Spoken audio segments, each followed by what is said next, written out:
What's going on, guys? Justin Miller here with another tutorial coming at you. Today I'm going to be showing you guys how to make an Instagram edit like your favorite Instagram editors. So let's roll the intro.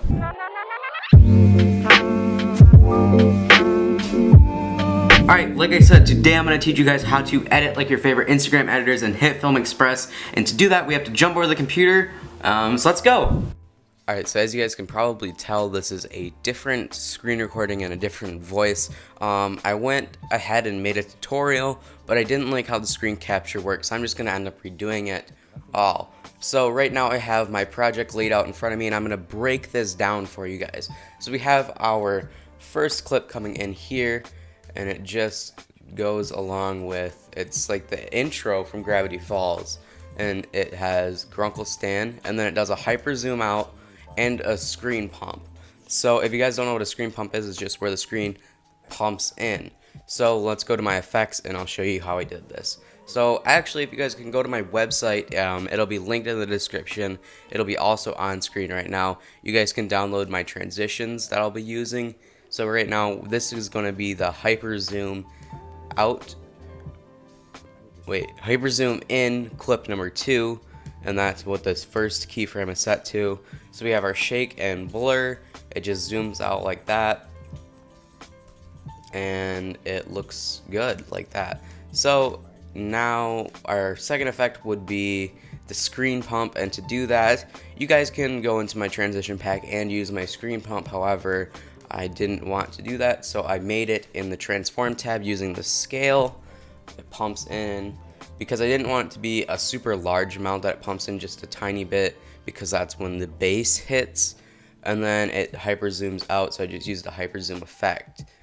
And then it transitions into this next clip, which is of the guy that's in front of the gas station, and then it slides to the left. So I just used my slide to the left transition right here. It's under spherical warp, it's right there. Pretty simple stuff. And then it just transitions into this, and then we zoom out into this part. And the trick to making all of these edits look good is you have to find the right song, and you have to make sure that the video goes to the music, meaning you have to find where those drum hits are. Like if you watch the video, which I'll have on my Instagram, go follow my Instagram, and I'm sure I played it in the beginning of the video. But you got to make sure that it hits perfectly with the kicks of the song or with the snares of the song. So each bass hit you're going to want to put in the clip. So here's another transition that we're going to be doing. Is it's going to spin clockwise, but it's also doing a hyper zoom in, and I just combined the spin clockwise and hyper zoom in effect. And then here it hyper zooms out, and then it screen pumps and hyper zooms in, but it does a bounce where it bounces off of his face. So you see how it does a bounce, and then it slides to the right, and then right here I did a shake transition, which is where you go into your effects panel, find your shake, and then you just keyframe the amount. I just brought the amount up really high, and then it just shakes it in. I do the same thing but the inverse for the next clip, and it brings it in, and then it swipes up, and that's it. And then for effects that I put on top of it, there's nothing here. Why is that? For effects that I did on it, I normally do a flicker effect and a glow effect. However, for some reason, right here. So what I used for effects would be my diffuse effect, which is just sort of gives it like a nice softness to it. Most people, I would say, use this, and then I use the glow effect. You can see the difference if I turn both of these off and then turn off the flicker as well. It looks very flat.